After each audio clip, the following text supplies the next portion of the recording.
This is Optimal Startup Daily, episode 695. 4 Copywriting Techniques Every Good Storyteller Already Knows, by Hoekenga with GoinsWriter.com. And I'm Dan, I am your host and your narrator, and I'm with you every single day, including weekends and holidays, to help you optimize all aspects of your business life. And we love to hear from you about ideas for future shows, so if you have an idea for a topic, you can share that with us at oldpodcast.com. But for now, let's get right to our post as we optimize your life. 4 Copywriting Techniques Every Good Storyteller Already Knows, by Hoekenga with GoinsWriter.com. While they may not credit their time spent in advertising as the foundation of their literary skill set, it's undeniable that it had some influence on their writing styles. As a writer, copywriting forces you to do 3 things. 1. Understand the importance of every single word. 2. Master the art of working within deadlines. And 3. Get inside your readers' heads. Beyond making you a better writer, learning copywriting also comes in handy when it's time to implement some of the strategies Jeff recommends the most on this site, such as building your tribe, creating an email list, and learning how to effectively market to that email list. In this post, we're going to explore 4 copywriting techniques and tips that can also make a world of difference in your creative writing. Let's get started. 1. Creativity is overrated. When discussing creativity, legendary ad man David Ogilvy once wrote, quote, "I have to invent a big idea for a new advertising campaign, and I have to invent it before Tuesday. Creativity strikes me as a highfalutin word for the work I have to do between now and Tuesday." End quote. The biggest problems I've seen over and over for creative writers, whether you're writing a short story, a novel, a memoir, or anything else, are terms like inspiration, writer's block, and creativity. If you have not signed a publishing contract saying you will have a certain number of words complete by a certain date, the only deadline you might have is one you've given yourself. A deadline the aforementioned 3 words have a bad habit of pushing back. Could just one more week of revisions improve your project? Perhaps.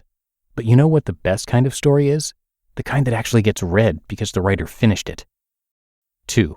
While curiosity kills cats, it rewards writers. Let's bring this full circle all the way back to another one of my favorite pieces of advice from Mr. Joseph Sugarman. Quote, "The best copywriters in the world are those who are curious about life, read a great deal, have many hobbies, like to travel, have a variety of skills, get bored, and then look for other skills to master." End quote. Guess what? Those are the exact same habits you'll find in the vast majority of great writers. The best part? You don't have to be born with a single one of those habits to possess any of them. Need to get more curious about life? Ask questions. Listen closely. Dig deep beneath the surface of everyday life. Need a new hobby? There are about 18 million how-to videos on YouTube on any subject you can imagine. Pick something and give it a shot. Learn to fly fish, cook a bowl of beef pho, start a vegetable garden. Wish you could travel more? Don't let time or money slow you down. I once drove 70 miles down I-24 East because there was a tiny town called Bucksnort, and I wanted to find out why it was called that. I ended up eating lunch at an antique pinball museum. I wrote a story about it that I later used as a writing sample to get my first job as a professional writer. All that trip cost me was a couple hours and a quarter tank of gas.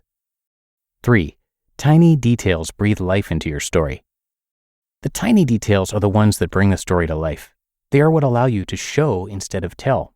To illustrate this technique, let's pay another visit to our friend, Mr. David Ogilvy. While writing an ad for Rolls-Royce, Ogilvy spent 3 weeks doing nothing more than reading about the car. That research process, although tedious, allowed him to find the one magic detail he needed to craft a headline that has lived on in advertising lore ever since.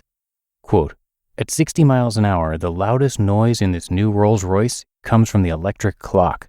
End quote. As Ogilvy said, quote, "The ad ran in 2 newspapers and 2 magazines at a cost of $25,000.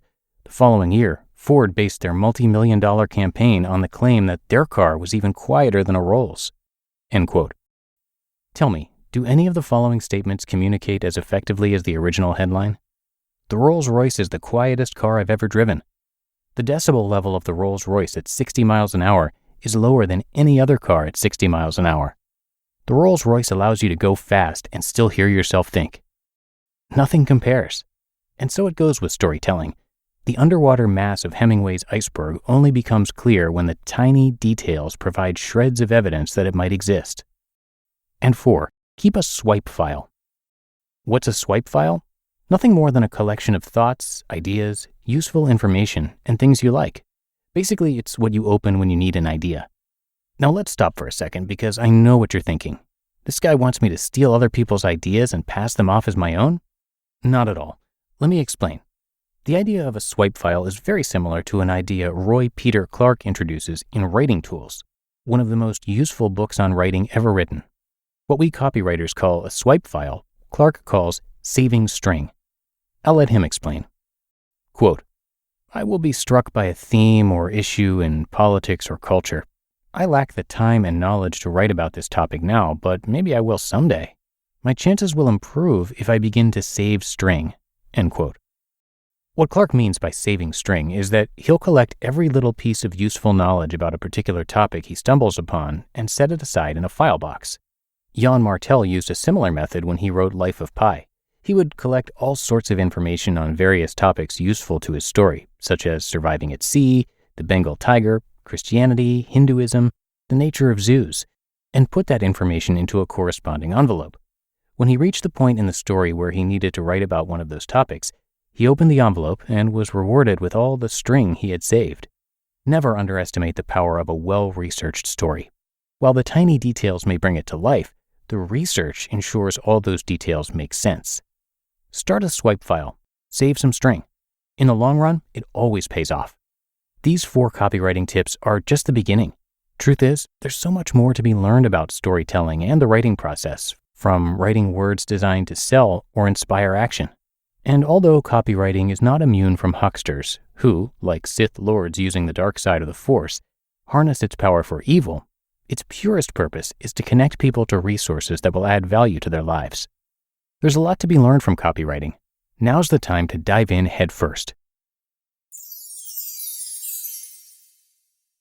You just listened to the post titled 4 Copywriting Techniques Every Good Storyteller Already Knows by Will Hoekenga with GoinsWriter.com. And thank you to Will, who is a guest writer on Goins Writer. And thank you to Jeff Goins, of course, who runs the site. He is a super popular writer and the best-selling author of 5 books, including The Art of Work and Real Artists Don't Starve.